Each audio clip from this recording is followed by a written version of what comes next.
Welcome to a case study of Chainsaw Man. We look past the surface level abstractions to read a bit about the depiction of cycle of abuse with its poster boy Denji. Just to be clear, winning against your abuser does not mean getting over your issues. Life is not a romanticized fairy tale, and maybe that is a redundant expression, but the point stands. Denji is not free.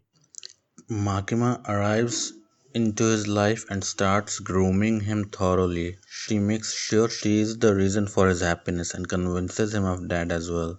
Now, the world provided Denji with inspiration and a lesson in growing up, sure. But just because he won does not mean he is free.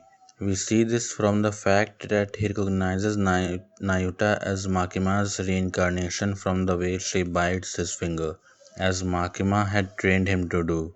People diss at Denji for the opening of chapter 193 or going along with Yoru's demands at the end of 193 and at the start of 194. And now, as we know, presumably, well, I guess we don't know, but presumably at the end of 194 and at the start of 195.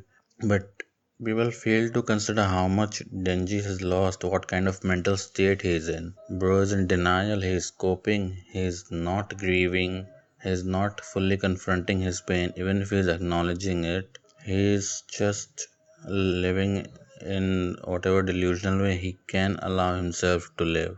He is substituting his reason for living with whatever he can hold on to. So it's not surprising that when Yoru says that she likes him, Denji cannot resist her. People don't just get over their trauma just like that, and Denji has not even experienced therapy.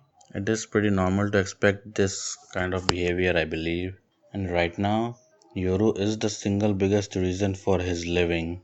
All the harsh comments by Yoru at the start of 194 or 193, whichever it was, are contrasted by her actions, and they eventually show us the conclusion on the second page itself of that chapter.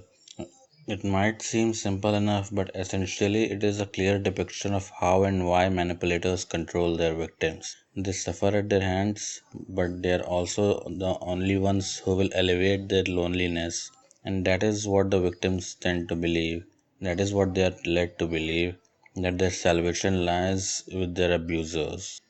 And now about Yoru and Makima's comparisons. Well, Yoru has been honest about her desires with Denji while Makima tried subtle manipulation. Two different kind of manipulations, but the same idea remains. The abuser is the very idea that without them the victim is worth nothing. He or she is lonely.